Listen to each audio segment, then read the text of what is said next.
when they transcend the boundaries of, imitation and acting. They just be like, they become the other person. Mm-hmm. I like to see that transformation. It is cool. I feel like only the person that impressed me the most, I think, was Ravi Malek.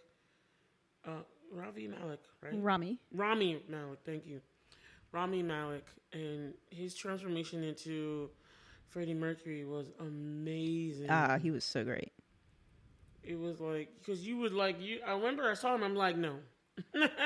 I saw him and I was like, no, this is not going to work. But he really... Oh, that was such a great movie. It was. Bohemian Rhapsody was a very good movie. Mm-hmm. And it really made me learn about Queen and stuff. Like, I have a Queen playlist. To this day, my favorite Queen song is not the one everyone thinks. It's not one of the famous ones. I like, Don't Stop Me Now is like top tier. Stop me. That would be like my second one. But I actually love this one song called Good Old Fashioned Lover Boy. I don't think I'm familiar with that one. Of course, no one is. But it's because you have to really know the music and the catalog of Queen to know the song. Mm-hmm. It's one of their very early songs. But I was diving in, and I was like, I listened to the song, and I like, Good Old Fashioned Lover Boy. I loved it. I absolutely love that song. Mm-hmm. It's my favorite, and it's Don't Stop Me Now. Don't stop me. Because I'm having a good time, I'm a shooting star reaching to the sky. I could go live, legend of gravity. I'm a sex machine ready to ignite, like Lady Godiva. I'm gonna blow. I'm mixing up all the lyrics. There's no stopping me. Well, you're good, because I can't even, I couldn't have gotten that much. That's how much I listen to it. The song is very good. It is a really awesome song. Don't Stop Me Now. It's really good. Anyway. Mm-hmm. Hey, what's up, everybody? What's up? It's your girl, Triple F Queen Bola here. No tagline Whit. And we are BlerdTalk with Bola. And Whitney. Hi, everyone. It's January still, and we've got our second episode. We do. We sorry. We a little bit late, you guys. It's not a Thursday, but, we getting it in under the wire. At least it's getting in, right? At least we turned the term paper in a minute before it was due. It's fine. The paper was due before 12, and you turned it in at 11:56? Yeah, we did that. So we got a late one for you, but we still got one. Hey. That's right. And today we are reviewing... Glass Onion, a Knives Out mystery. Yes. So we are gonna get into that a little bit later, but first, you guys know what we gotta do. We gotta blerd out, bump, bump, blerd out, bump, bump, blerd out, bump, bump, blerd out, bump, bump. It's our blerd out segment where we talk about everything nerdy, anything we're interested in, and we basically blur out about something, And so we're gonna get into it right now. Whitney, what you got going down for us? What you blurting out about? I'm sure one of these, a couple of these is going to be shared blurred out. You right? To do with our weekend, but I'm going to go awesome weekend this weekend. Yeah, we did. But I'm going to go with my personal blurred outs before I get into the shared, what I'm sure will be shared ones. And that's going to be, I went to see Hairspray at the Altria. Great musical. Oh my God, it's a great musical, and it was fantastic to see it on the stage. They did a great job, and it's just one of those musicals that's got so much energy. Like, the crowd was, it was, first of all, it was like a lot of people in there, like probably a larger crowd than normal.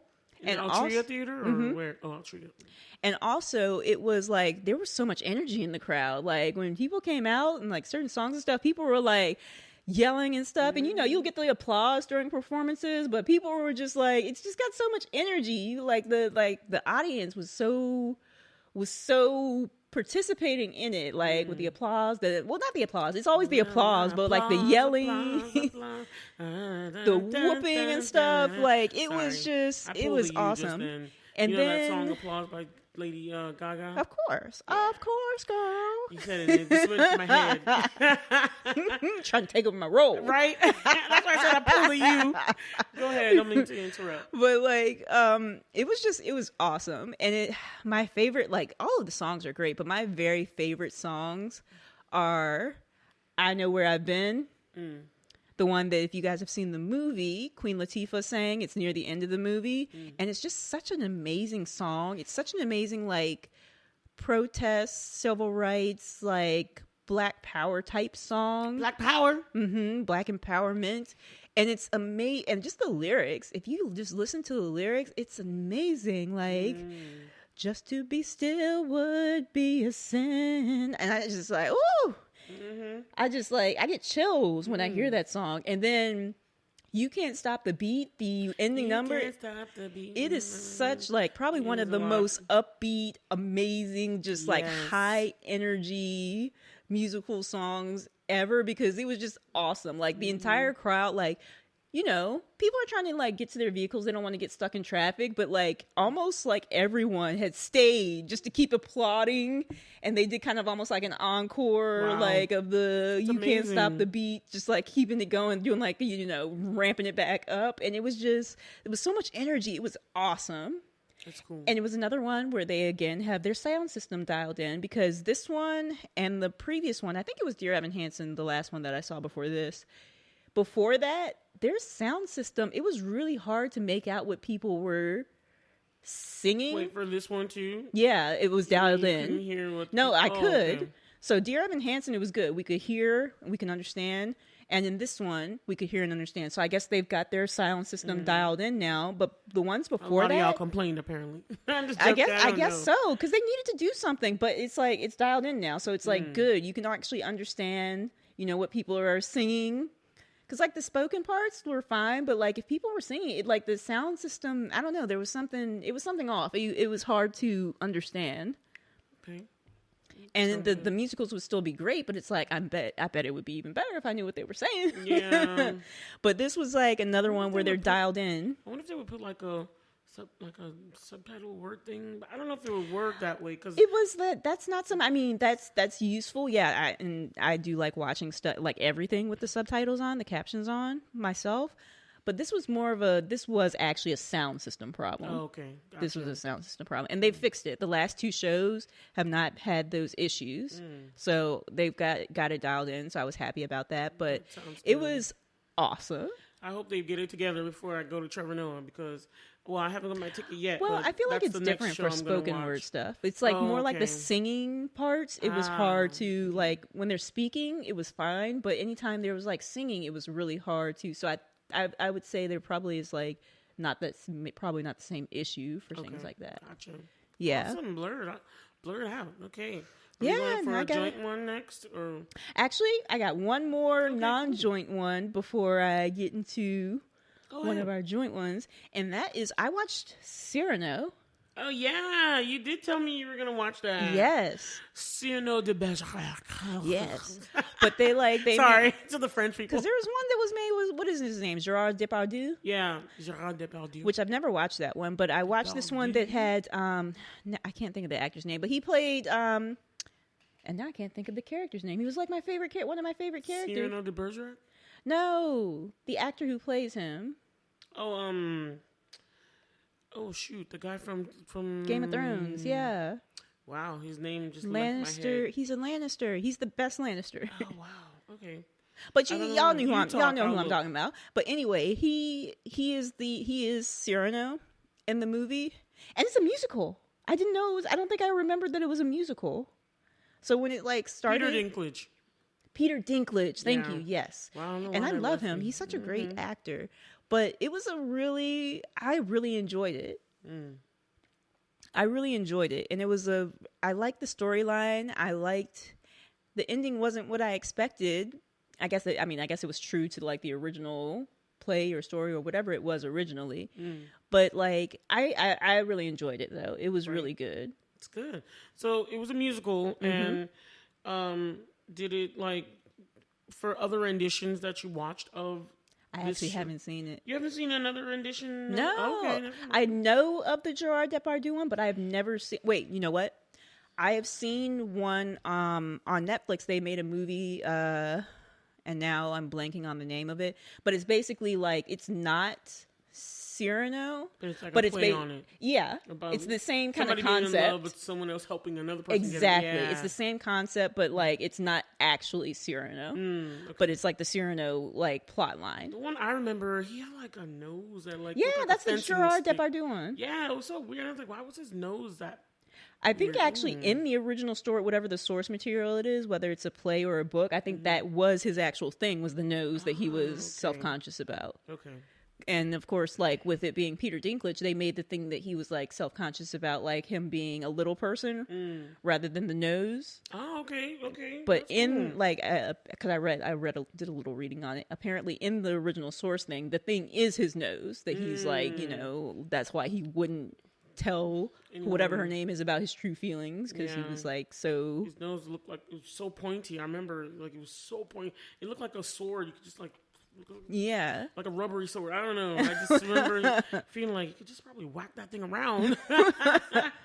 Yeah, but it was really, it was like, I don't know how, I mean, I'm not going to give it a rating, but it was really good. I enjoyed it. I enjoyed it a lot. Awesome. Yeah. So those were my two non-shared blurred outs. I'm sure we probably have shared blurred outs about the VMFA Art After Hours Rhythm and Roots, as well as the Hotel Greene, but Exactly. I'll let Bola like take the lead on those and do her blurred outs. Passing it over to you, Bola. All right. So for my personal blurred outs, okay, so I'm going back to my blurred roots and my otaku nature, and I am blurting the mess out about Naruto Shippuden. Like, I'm going back into I'm trying to get more back into some animes because I had fallen off. That's the of second animes. one, isn't it? Like a spinoff? It's series. It's the main series, but it was like they aged him up from the kid versions. But isn't it like separate though? It's like a separate series. No. It's like a follow-up series. No, it's actually a continuation of the younger ones. So it's regular Naruto, then it's Naruto Shippuden, where he aged like to teenage years. But that's what I mean, though. It's not like separate a separate because series. it's like they harken back to that one. I would say Boruto is separate. Like Boruto is just like a what whole I mean is different that story. it's a separate. It's like it's its own series. okay, yeah, that's what I meant. Okay, that's what I got you. Yeah, I got you. We here. So yes, Naruto Shippuden. I've been like binging because I was on, and it's because my sister keeps sending me all this stuff with people, and I had fallen off years ago, and I never learned the end of the story, but I knew that it finished. Okay.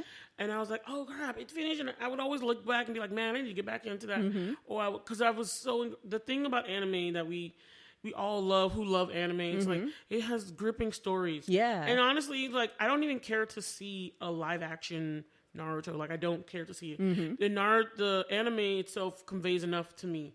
I get emotional. I get drawn in. And Naruto has this awesome story about a young boy who has this power thing in him, but because of that, people ostracized him. He grew up alone, but he had these goals, and he didn't let it get him down. And for some reason, he just has this like fire spirit that gets him through things, and like he's never gonna give up. He's not gonna give up on you as a person.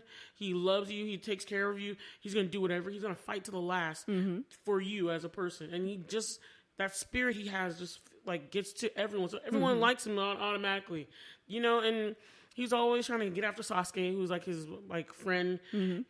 Honestly, I heard that they were supposed to make Sasuke and him like it's supposed to be like those two were the love interests. But because at the time when Naruto came out, they knew the American culture would not be good with that because Naruto used to come on Toonami or at least something on Cartoon Network. It used to come on that time. So they were like, yeah, the Americans won't like this, so we can't. But it's just a great show. It's full of stuff that you learn some things too. But it's just an awesome show. And I'm getting back into it now because I had fallen off like season 5. And there's a lot of episodes of Naruto Shippuden, but they're awesome to get through. Like once you cut off the opening song and the closing song, and then you just really got like 18 minutes. And then you can skip some parts because, they be redoing it for the commercials. So you can just get through like a lot of episodes quick. Okay. So there's like 50-something episodes a season, and there's like 9 seasons. Oh. Yeah. Oh. That's just Shippuden. That's just Shippuden, yes. Can you start at Shippuden, or you should really start at Naruto? I feel like, I feel like you can start at Naruto, and then there's a big chunk where they like fill it with just fillers for the young Naruto. Once him in the Sasuke issue, where Sasuke like runs away from the village because he's trying to avenge his brothers. He's trying to avenge something that his brother did.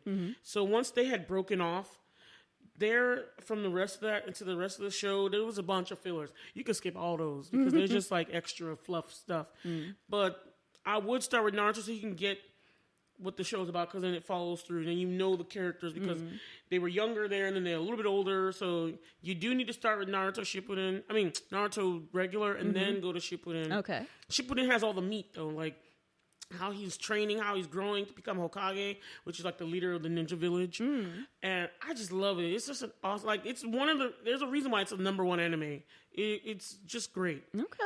And it's a shonen anime, and I also went down memory lane nostalgia because one of the things I love about anime is that they have great music for the opening. Sometimes they're not great, but they have really good music and really good arts. I love how they do the opening and ending, and it's always like a theme. And I just was like, I forgot how awesome. I used to listen to all these Japanese music, and I literally made a new playlist called Anime Songs, and I just populated all the one. I went back to Fruits Baskets and Oran and all these other animes I used to love. I went back falling exactly. I need to get that one too. I went back to Inuyasha, and I went back to Utena too. I need to go back to Inuyasha. Ooh, I would love to rewatch Utena, and that one's a much easier one to rewatch. Just the songs though, just the songs. Oh my god, the songs were fire, right? And so, man, I'm loving. Well, that one was inside the show. I'm talking about the ending and closing one. But like, even like, well, that one was good too, that was. Really... So I went back and I was like, because they have all the pop music, the newer animes, because Utena's pretty old. Yeah. But all the newer animes, they have like all these music from bands that like literally exist, you know, and they're just good music. Like, I don't care that it's in Japanese, I love it. I like to hear it, and it's awesome. So I like to have my little list. I just was loving it. I'm like Naruto Shippuden. I'm like, I'm determined to finish and get to the end. I will finish everything. So I let y'all know how my journey is going, and I will no longer let the internet. I mean, it has already spoiled it. I know the end, but I'm going to see the end now and not just see these clips on TikToks. And my sister likes to mess with me, and she'd be sending them to me. I see you, Shashi. I see you. But she don't know. She helped push me to it. Like, she's like, I was like, you know what? I'm going to just go ahead and watch from the beginning again. We're going to restart this. Okay. And then my second Blerd Out is about something that I'm obsessed with as a black woman, something that we black women all care about, love. It's the hair. Hair.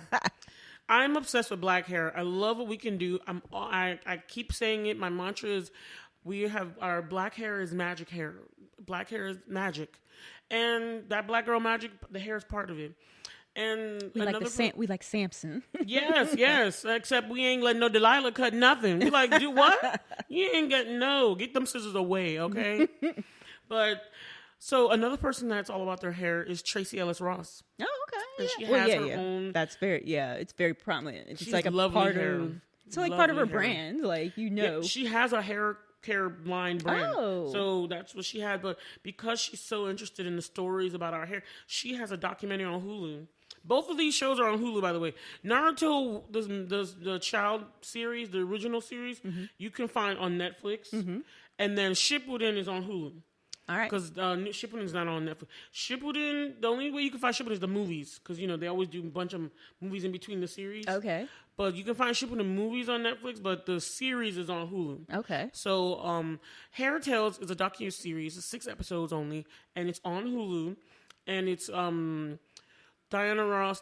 No, not Diana Ross. Tracee Ellis Ross is the host, and she goes and talks to 6 different influential women about their hair journeys. And she talks to Oprah on one episode, and all of them talk about different things. And then there's a bunch of interesting stuff and like clips, talks, documentaries. There's even like a scene in a salon where the barbers and the women that are doing hair are getting their hair done in front of you, and they're talking about hair experiences and what our hair means as a black woman and the things it went through, the hot comb phases, the burn, the scalp burns, and alopecia, and all this braids, and how your hairstylist is your friend. And you just hear all these stories from Oprah, Issa Rae, Marseille Martin, who was on Blackish with her, Chica, who's a rapper. And even I think her name was Ayanna something. She's a congresswoman. Okay. But she has alopecia and she decided to just go bald. And she's like the only bald congresswoman we have. Okay. Black congresswoman at that. And the last person was Chloe Bailey from the Chloe and Halle sisters that sing. Oh, okay. Yeah, so it's those 6 women. They all talked about their hair journeys, and it was really cool. I enjoyed it so much. And I loved it. It was fantastic.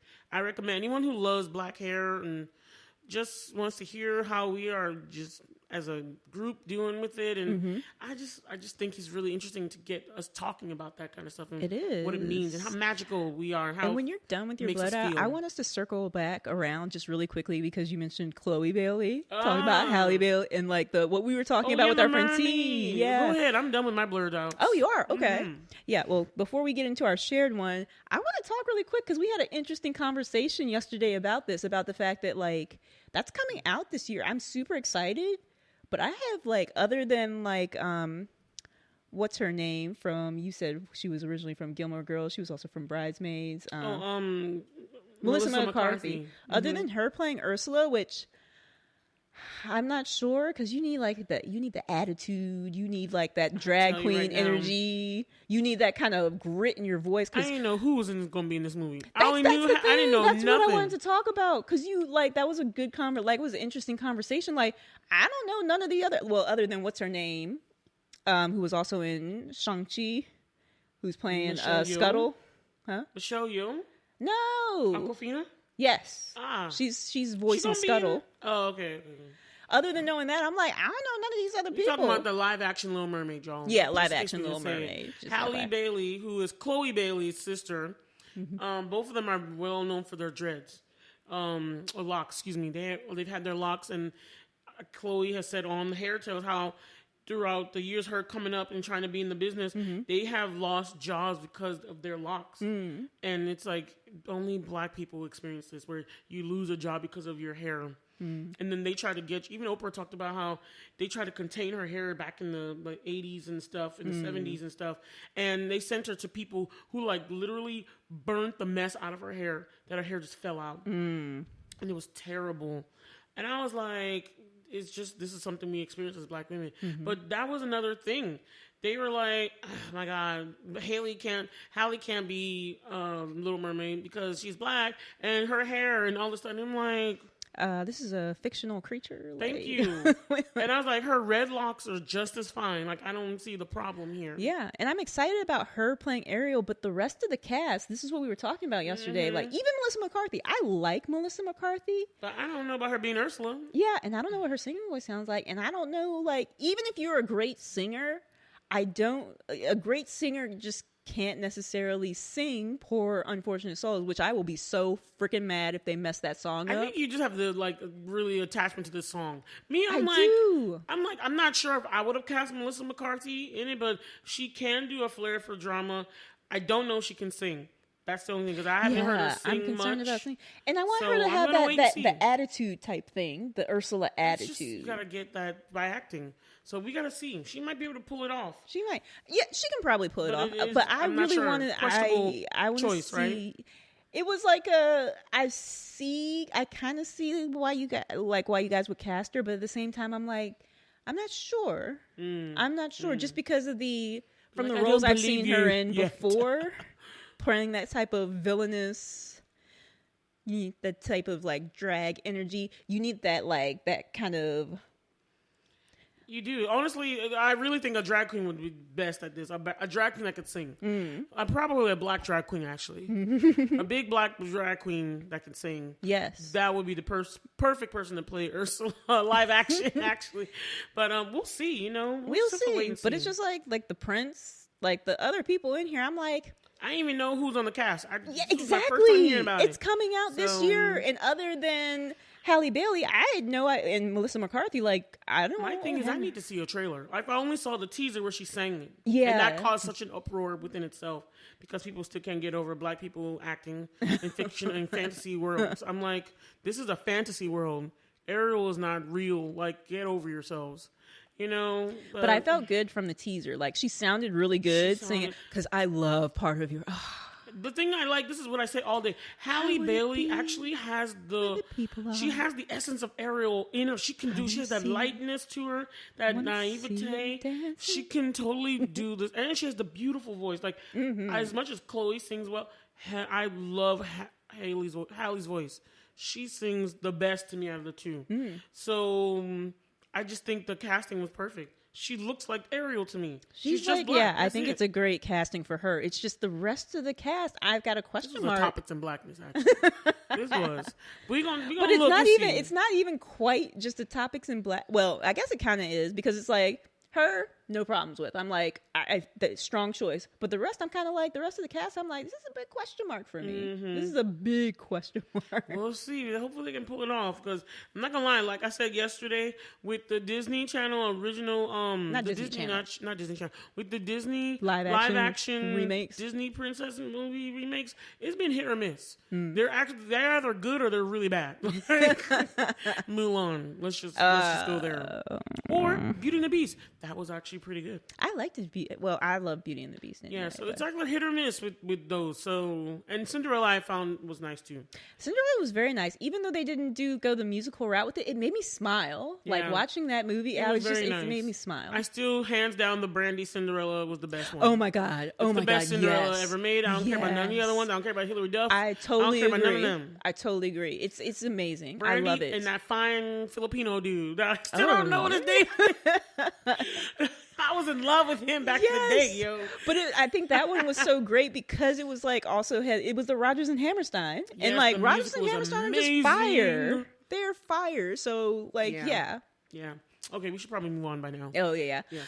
But quick mention: our shared things were the VMFA Art After Hours, Rhythm and Roots, and the Hotel Greene, which is like you can reserve for a meal.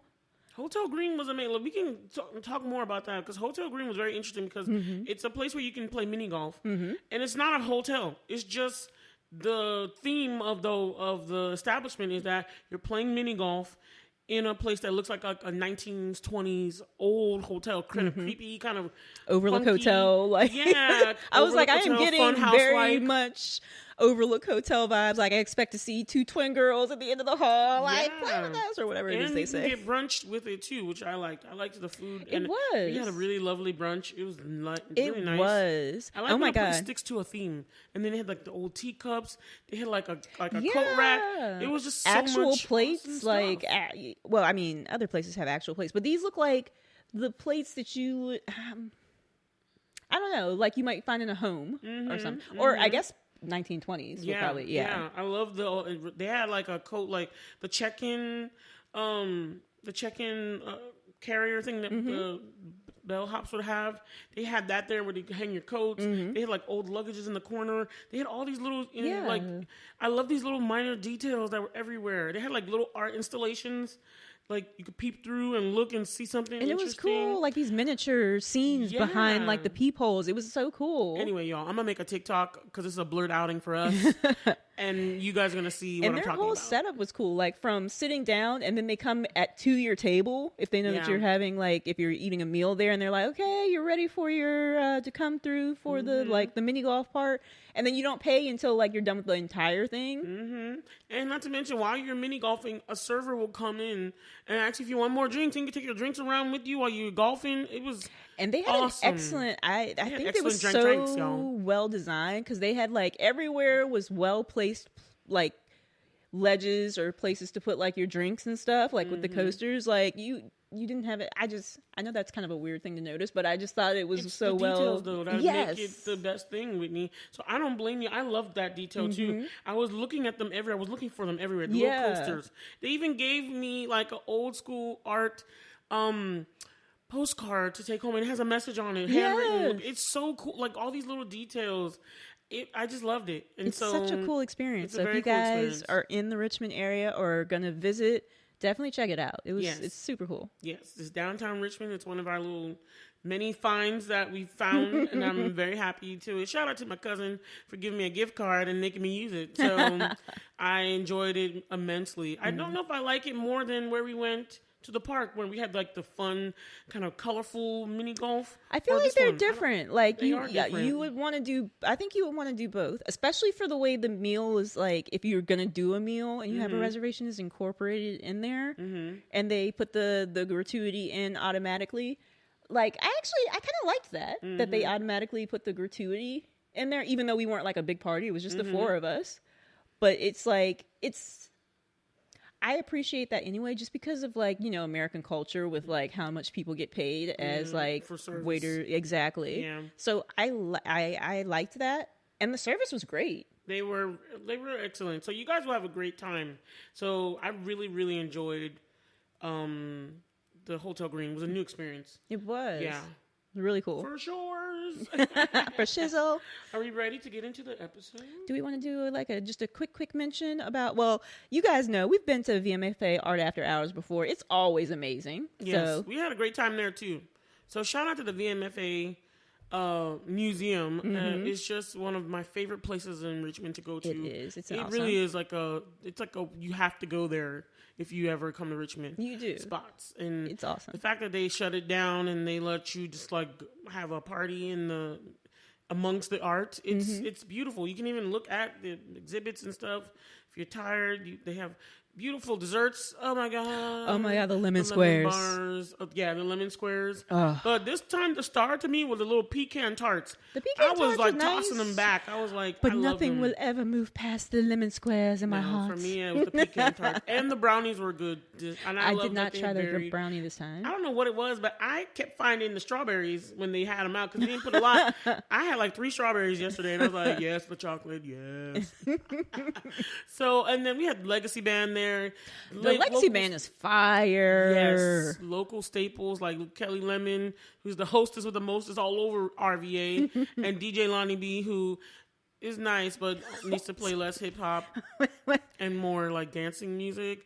And he needs to play Afro beats earlier in the night because he played them at the end. I was so mad. He wound it down like at 10:30. I was like, "Can we get quarter till before we wind it down?" Because I was rocking myself to sleep, and I'm like, "I think we have a little bit more time to turn up, don't we?" They have a live band on one floor and then the DJ on the other floor, but there was also a DJ on the first floor too. So next time, I'm gonna go downstairs and listen to that music because they had I'm on piano, which is like the music for South Africa, African music, like the clubby beat. Oh. It's like Afro beats for South Africa. Okay. And it's really good. Me and Rosie could not stop moving because Rosie's Kenyan, so both of us know about that. Our African connection. We were like, yeah, we were getting it. But it was a lovely, lovely time. So if you're in the area. Lovely night. Yes, it was. Lovely night. Did it, girl? A finer night you think you'll never see. And we hope our friend T that came to stay with us for the weekend and enjoy this experience with us, both experiences. We hope she really enjoyed herself. That was the whole point. Yes. For her to have fun with all of us. It was so awesome having her come down and hang out. And it was amazing getting to hang out again. We were all the shiny gold and black girls because that's what we were. All 3 of us. I'm going to make a TikTok so you'll see, guys. You'll see how it's the 3 Musketeers. That's what we call ourselves. That's right. Because we've been friends since... Ada Mew. From 2000. I can't do the fight. I can't do it. I did it for you, girl. Thank you. That used to be our fake sorority name. Fine, Ada Mew, assemble. Shark Bay, hoo-ha-ha. But only me and her. Like that. Only me and Whitney did it. You're like, nobody watched Shark Tales here? Like, come on. They were like, we'll do 5, but we ain't doing that shark bait hoo-ha-ha. No, that's you 2. I was like, it worked for us. Yeah. But he's been one of our friends for a very long time. Since all of college, and all of like afterwards, because we were funny. definitely T beyond was that just age. saying, I think you were moving your car or whatnot, but she was like, we've been friends for almost 20 years. I'm like, what? Mm-hmm. Almost 20 just years, like, girl. yeah, just a few, like 2 more years, and it will be 20 years. Yeah, that's crazy to think about. Time, the way time goes by, like you don't even realize. Like, girl, please don't get me. I'm not getting in the way. You're like, oh, we're getting close to 40. Oh God, girl, it's okay. I don't even care about. Well, other than the health valley that you go off of once you hit 30 and stuff that like your knees start getting like and all that. Y'all. If it weren't for that, I wouldn't care because girl, black don't crack. That's true. But you don't always have the Megan Stallion. But your body do crack. Oh, yes, the body cracks. Okay, I don't know what they're putting in these foods or whatever it is. I don't know, but the body does crack. So, but the skin, the melanin, never. Okay, so that is all we're blurting out about, guys, and we're going to get into our episode review at hand. All right, so we already said it was top of the episode, doing Glass Onion, a Knives Out mystery. And so you can also find this this movie. I don't know if it went into theaters. Did it, Whitney? I think they put it in theaters for like maybe a week or two or something like that. And then it released on Netflix. Yeah, because, they be doing stuff like that because I think it's like the Oscars. You have to have actually been in theaters to qualify for a certain, like a minimal amount of time in order to actually qualify. Gotcha. Like you can't just be street like, but anyway, yeah. But yeah, so I think it was for like maybe 1 week or something. But like it's actually a Netflix original movie. Okay. Oh, really? Yeah. All right. Let me double check that because now I'm like, don't let me be lying. Know, but I'm right? pretty sure that Netflix like made or produced it or whatever. Okay. Well, I'm gonna get into first impressions. So first impressions. So this is not a direct sequel. Can you say? Because I think you could. Is it a sequel? I guess it is. It's in the like same a collection. one. It's in the collection. It's more anthology like it's not. It's in the same world, but it's not like you're not going through all of the same Okay, so I don't know what to do about these mysteries. You're right. It's Not just exactly like a sequel. Murder on this with Poirot. That one, like the Death on the Orient Express and Death on the Nile. Awesome movies, but I liked Death on the Nile more than the Orient Express. But they all feature the same detective, Mr. Poirot, played by Kenneth Branagh, who is a very good actor, by the way. But this one has Daniel Craig, playing the detective. Was Beauregard? No, What's his name? Now, just because you asked me, I have a blanked out. That's why I keep my little note thing here. Right. His name is Benoit. Benoit Blanc. I knew something French and Southernish. So Knives Out was the first mystery, and I'm telling you, I loved it. You had Lakeith Stanfield, Jamie Lee Curtis, Chris Evans, Daniel Craig, of course, and Ana de Armas, and a bunch of other people that were great in the film. Toni Collette was in it. It was really awesome. But the thing I liked most was that it was a true mystery. The whole time you're trying to figure out who done it. And I love those. I don't know what it is, but I love a good murder mystery. Like, I even went to a murder mystery dinner with Matt, our friend Matty, who's been on the pod. He almost got me again with the new murder mystery, but I was like, nah, dude, we've been doing too much this weekend. Gotta save some money, But I love a mystery, and Knives Out was a perfect mystery. It was great because I still struggled to figure out who did it, and I was surprised at the end, and I was like, dang it, But this one, my first impression was I enjoyed the different story. I enjoyed the different take. I just felt that.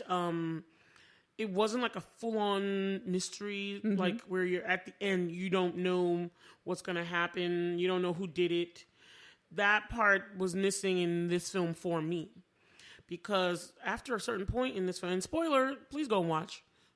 All right? Just go watch. Like, you guys stop know now. That all of our shows are spoiler full, not spoiler free. Heck yeah. So if you haven't seen it, what you doing here still? Pause this and go watch that and then come back. Anyway, but so for me, I was just like, okay, we know now you're telling us there's two of Janelle Monáe's character and her sister died and then she's pretending to be her and we're really trying to find out who killed her sister. Not everybody on this island trying to it was just like, I don't know, I felt like it got muddled somehow. And as much as I love Janelle Monáe carrying the film, really, she even did better than Daniel Craig in this. Yeah, as the lead. She was the lead to me. You're right. That's the perfect word for it. She carried the film. Yeah, it was. So as much as it was like, oh, you're trying to figure out who did this. Yeah, you did, but it's like in midway, they kind of tell you the story really, and you're just like, oh, I would have liked to see that she was playing the two roles at the end as opposed to in the middle and then you're backtracking. I would have preferred that instead of, I would like a backtrack at the end, not in the middle of the movie and then you're watching more stuff unfold. Yeah, I didn't have a problem with it. I found it interesting because it was different. No, it is interesting and different, but to me, it doesn't go with the murder mystery thing. I'm like, it just took me out of it, and I'm like, oh, okay, well, like, I would watch Knives Out again, but I don't know if I would watch this again. Not because it wasn't good, but because I wanted that, oh, I don't know who did. I'm still trying to figure it out in my mind while I'm watching, and I just was like, okay, well, now we're just watching. And the stuff was great. I'm telling you that it was great stuff at the end of it, too, and like that midpoint. But it was like, I felt the murder mystery part was spoiled for me, and I wanted that part, and I didn't feel like I got that. I got you. That's my opinion. What about your first take, Whitney? First impression, excuse me. My first impression, I'm actually going to mention a scene that made me know that I was going to really enjoy this movie, and that Janelle Monáe is just the... okay, let me revise what I said about carrying the movie. It's hard... maybe it was unfair to say she carried the movie, because it was a good movie. It's not like she had to carry all of it. Yeah. But she was the standout, I would say of the movie. I would agree. Like, even if she wasn't technically the lead, I don't know if Daniel Craig is probably the one they would consider lead, but it's more of an ensemble kind of. But she was the standout for me of the movie. Oh my God, this movie is made more awesome because of her and her performance in it.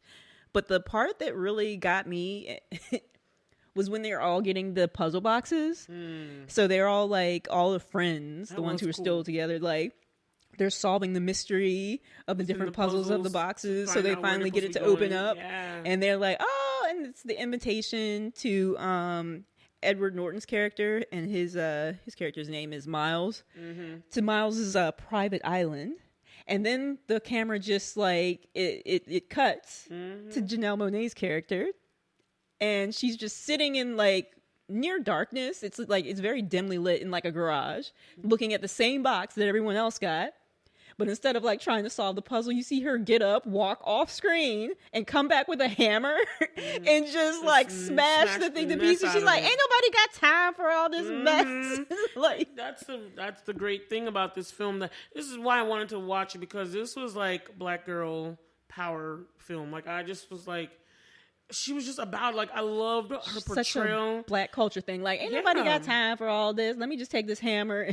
She was the star to me, and that's why I want to review it, because I just love how she shone out in this film.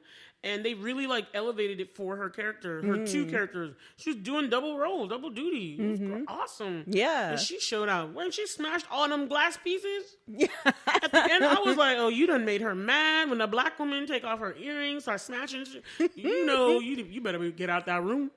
She smashed all his little trinkets. She was like, I don't give a damn. I don't give a damn. I don't give a damn. Oh my God, I loved it, and I really... And I love, she was like, I told my sister, I told her what all of them are. They're shitheads. Shitheads, exactly. I loved it. But what about the side characters? What do you think of the side characters? Okay. One of the main... okay, it's hard to say it's side character, because, it's such an ensemble. Murder mystery ensemble.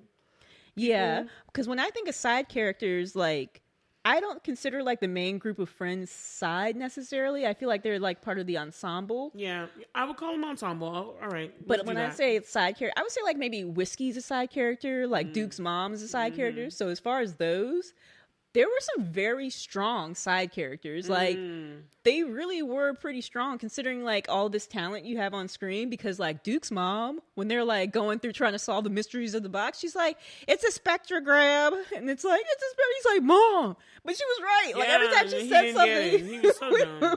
He was. And she was like, it's a compass, and she's just over there just casually I don't even care. It's but it's obvious that this is what it is.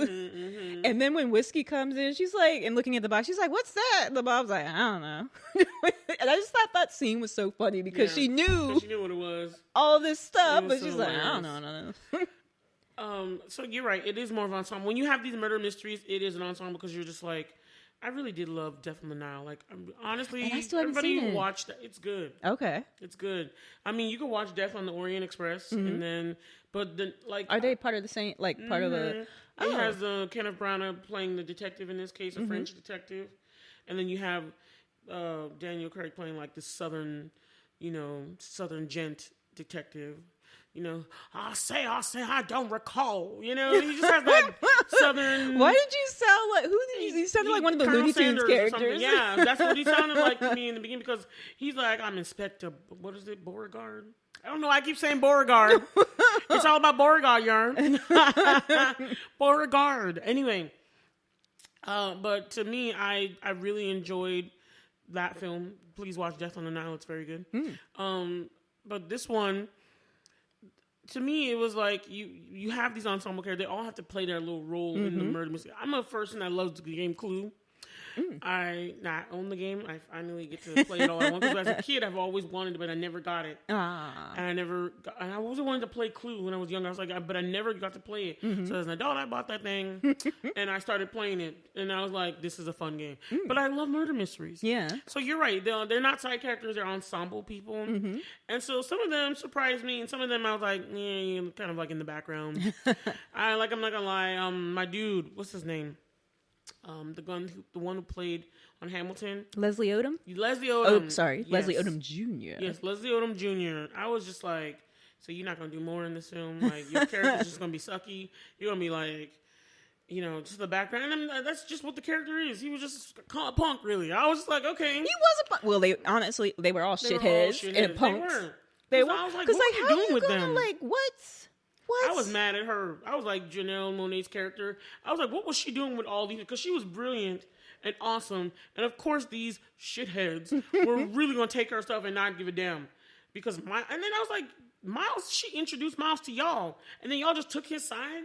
Like, they were her friends first. Yeah, so that's a shithead thing. On her yeah. Like that was super messed up. Like, y'all are like that much so like selfish and like self-centered. It's like, oh, he introduced me to so and so. Like, I understand being grateful for that, but you don't like screw over a friend doing something clearly not right. Like, what?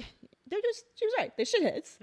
I just love the ending where they burnt his little the Hindenburg Part 2. Yes, I loved it. I loved how they just like, well, we just gonna burn all your shit. You should just like, we're gonna destroy it. That way we're gonna get at you because you killed my sister. You know what I mean? And I was like, yeah, he deserves it. He did deserve it. And it's like, it's interesting to me in the movie that he is actually the one that killed her sister, but you kind of almost don't notice. Even when you do know, you kind of almost forget that because he's such an idiot. I was like, it was awful. He was like one of those awful WPs. I'm sorry. He's just like, it's one of those guys where you're just like, you're really not that bright, but you just kind of talk so much that people are like confused, or confounded by the way you talk. But we had a whole president that was just like that. I'm sorry. My bad. No longer president, thank God. But he was just like, he would just do all this talking. And you're just like, shut up. He was an idiot. Like, but when really Benoit was talking about it, actually. he was like, yeah, everything big he's done, it's like other people doing it. Like, making the boxes. He contracted that out. Like, all of this stuff. He's like, had somebody else the black girl's do work and made it his own, and then pushed her out of the company. Exactly. And then like, a bitch ass move. With the thing, with the piece of paper that had the proof that she was the one who started the company. And he's like, and then Lionel's character, Leslie Odom Jr., his character's name is Lionel. He's like, so you didn't burn it or anything? You just like, and it's like, it never even occurred to him because he was such an idiot. And it wasn't until he should have burned it. It wasn't until they had it up there, and he got the idea from him. All of his ideas were all of Miles's ideas were from other people, because it didn't occur to him to get rid of the evidence, like destroy it, so it couldn't like come back to bite him. So it wasn't until Lionel mentioned it. I feel like he was just really trying to cover his tracks. Like, he was, but he was an idiot, because that's the first thing you would have done, like, is to like destroy it. Like, that's the smart criminal thing to do. He was trying to be. He was like, man, one of those people that just bad. He's only out for himself. And I hate people like that. I just was like, get out of my face. And it was so funny because, like, he really was an idiot. And you, like... You keep saying that. He was! Like, Benoit pointed it out, like, all the stuff, because there was, like, this cognitive dissonance in my mind throughout the movie, and I didn't know what it was. Because in my mind, I'm, like, trying to just, like, reconcile it with my own brain. Like, oh, maybe it's just I didn't know that was a word, but it's like, no, these are not real words. Like, he keeps using these words where he should be using another, like, abbreviate. Yeah. And it's like, no, that's not an actual word. I'm glad you caught that. Well, I mean, I didn't cut it. It was Benoit when he was like doing his whole thing about how when he's proving that it was actually Miles who killed Andy's sister, and he's talking about he's not actually smart. He's an idiot. Yeah. He takes other people's ideas. He's like going back through the movie with all of these different things he says, and when you're like, what? And then he was like, when he was talking to Benoit, I just remember this part when he was like, you're the predeterminate detective, and when I watched it the second time, I'm like, it should have been preeminent is the word. Like, it's not like all of these things where he's using these words to sound smart, but it's actually like he's dumb. Yes, he's just copying. Anyway, we all know. You don't even need to say his name.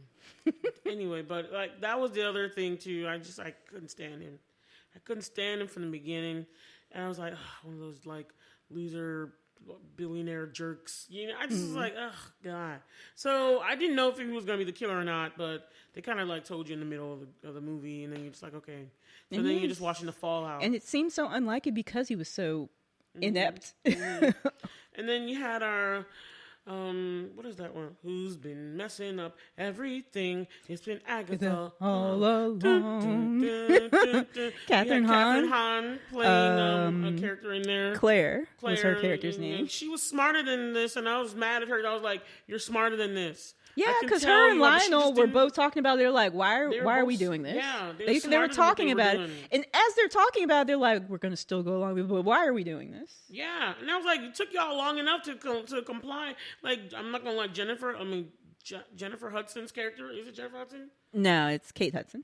Kate Hudson, my bad. Kate Hudson's character was dumb. She was dumb. It was, she was obviously dumb. Like, yes. Oh my gosh. She was obviously dumb. I felt bad for her little assistant that was trying to keep her up. Trying to keep her from getting herself in more hot water. Canceled because she be when going they off were the in mouth. the beginning of the movie, that was a funny scene. It's like, she's like, can I have, like, what was the assistant's name? The assistant's name was Peg. And she's like, Peg, can I have my phone? And she's like, one of her friends at her like house party is like, why can't she have her phone? It's like Bertie's like, Peg has my phone because she doesn't want me to make a racial slur. And Peg like rolls her fingers like, keep going. She's like, again. Yeah, see, like it's just like anyway. Kate's character was annoying. I just thought about another hilarious part. When you get into the movie and you find out why she's like has to like take the fall for something for Miles, you find out that she's like about to be in like hot water because like she started this line of sweatpants that it became really popular and blew up, so she's now like really successful because of it. And she's like, we have like evidence that shows that when you were looking for a manufacturer of your sweatpants, so-and-so came back to you with a report saying that this is a very disreputable sweatshop. And she was like, you gave him a thumbs up emoji and was like, great. And then Peg's looking at her because she didn't know about this. And she's like, Bertie, did you think a sweatshop was where they made sweatpants? Yeah. And it's like, oh my God. Like, you are so dumb. That's why I was just like, in my mind, I was like, in my mind. I just want to say it because I was like, this black girl, Andy's sister, I was like, I know she's smarter than this. What was she doing with these losers? Like, I was looking at all and I'm like, I don't even see this group of people functioning as friends. Like, I really didn't. Yeah. And I was like, what is going on here? Even Dave Bautista's character was dumb. Yeah. He was so dumb. He was so dumb. That was hilarious when his mom smacked the crap out of him. But that made sense. He's like, Mom, I told you to shut it when she said, slap. Mm-hmm. He was like, what did you say to me? His mom knew what's up. And then Whiskey, not gonna tell you. You know how you have side characters and you don't really think that they always have the character that's like the bimbo. I hate to say it, but the bimbo one who's like just the blonde bombshell, whatever. She's just like, eye candy. Right? Yeah. You don't expect them to be smart and to be knowing what they be doing. But they surprised me. That was a surprise. Whiskey was on it. She's like, she understood, so she knew some stuff. She was not the dumb one. I like how they subverted your expectations with her character. You're like, oh, you know what you're doing. You just using him to get ahead. You're like, I know he's an asshole. But they subverted your expectations with how they did the whole revealing that it was a double role and it was twin sisters. Yeah. And nobody knew about her twin sister apparently. And well, I think it's like they knew, but they forgot. And some of them had actually never met her twin. So it's like a thing like, oh, you told me about it, but since I never met her, it's like it didn't stick in my head. All I know is that she was just doing her thing, because for her to be not among their friend group and just come out there, she was like the chilly death. You know what I mean? Because it was just like, everyone was cold and tense. Yes. Yeah. When she came up, but she just came up in there like... And I love the scene when Birdie's talking to Peg about how Miles used to be wrapped around her finger and blah, blah, blah. And then when she's done talking, she sits back in the chair and it's like a close to medium shot on Birdie's character. And you see that Andy's sitting right behind her and she's just kind of looking off into the distance. But it's such a cool scene because you're right. She's got like that chill. She's just like, rich bitch. And she did it well, and she did it really well. So to me, for her to pull it off, as she didn't know nothing about their friend group, she just didn't knew that they were crap people. So she didn't know about her sister's friend group, but she's like, these people are off my sister. I want justice for my sister, you know? And it's just like stuff went left after she had gotten shot. And I thought it was all over for her at that point. I thought so too. I was like, no! And then at first I was like, oh, so she's not the killer? That was my thing. I was like, so she's not the killer since she's about to die. But then they flipped it, and then they were like, oh, they went backtracked to the story. So then you're like, oh, so we know who the sister died, and not her really dying right there. And then they were just like, okay, well, we kind of have to figure out which one of the friends did it. But it was kind of obvious at that point to me. It was like, yeah, of course, the Miles did it. It wasn't exactly obvious to me because I felt like they were so far up his ass that it could have been still one of them trying to protect themselves by protecting him. Yeah, they were really shitty friends. Like they were terrible. That says a lot, like how crappy some of them. Because like Duke, once he found out that she was dead and he knew that he saw Miles going past, he was just going to use that as blackmail to like get his show. It's like you're not thinking about the fact like this dude killed. But they all only cared about themselves. That was what I didn't like. All of them were only concerned about their own selves. But I feel like that's another level. Like, knowing that you murder someone, but you're going to keep that to yourself so you have a bargaining chip to get yourself, like, your own television show. That's a whole nother level. Like, the friends didn't know that he had killed her. But Duke, once he realized that she was dead, he was like, oh, I was going past her that day. Like, I saw Miles going to the house. This was probably him. And his reaction is like, oh, well, let me just use this to blackmail you. Bump the fact that she's dead. Yeah. And that was formerly my friend. Yeah. And I was like, dude, that's why he deserved to die, because... Yeah, well, no one deserves to die. But... Yeah, well... To me, I was like... I shed no tears. I lost all respect, because I was like, so you just don't even care that he just offed your friend. You just trying to use this as leverage. Right. Man, bump you. I mean, somebody tried to poison Miles, but he just was dumb, and he switched the glasses, and the other person got off. So, is that what happened? That's what happened, right? Nope. That's not what happened? That's what he said happened. That's what Miles told everyone happened to throw it off. He really did try to poison his friend because he was like, we're not going to be bothering. Yeah, because there wasn't actually even poison in it. It was just freaking pineapple juice. And I was like, man. And yeah, it's like you are a garbage person. Yes. Garbage game. Whatever you want to say. I just was like, all the people on the show sucked. It took a lot for them to even come around to doing the right thing. Now, okay, well, maybe in their defense, they're like, we didn't actually see it. She was holding it up to Miles, and they were behind her, so they didn't actually see. But they knew, all right, I thought that they knew that it was Andy who had been the one with the idea. And no, you know what? No, that's not right. Because she had the picture that she sent to all of them, like, I got the proof now. I found it. So, like... It was just... Anyway. You need to watch the lesson learned from this. Watch the company you keep. Because... And then, shoot. They might be some murdering little bitch-ass shitheads. Also, patent stuff. Like, copyright stuff. As soon as you get the ideas, don't be letting this happen to you. Well, I mean, their stuff was probably patented or whatnot, but it was under the company. And since she got pushed out of the company, that was what the issue was. Okay. Or protect yourself. That's all I know. Protect yourself. Protect yourself. That's right. But as far as a murder mystery, to me, I was just like, I definitely would say I preferred Knives Out to this one. But I just loved how she acted in this. Like Daniel, we didn't even talk about Daniel really because I felt like he didn't really do that much in this one. I felt like really he was more of a plot vehicle than like a character. Thank you. And I didn't think I liked that either because I was like, you wanted him because he did figure things out, but it was like she was executing everything to me. And I was like, in the other one, I felt like Daniel Craig's character was doing that. So as a murder mystery, top notch, it's not up there to me. I understand that. Yeah. So I have nothing else to say about the movie. I still think it's a nice watch. I think it's I really enjoyed it. I can see how as a murder mystery, it may not meet your expectations. Yeah. It's very different than a traditional murder mystery as far as how they executed the story. But as a movie, I really enjoyed it. Yeah. But if you took Janelle Monáe out, it would just be, I mean, it would be good. But I don't know if it would be. But it's the high pitched good.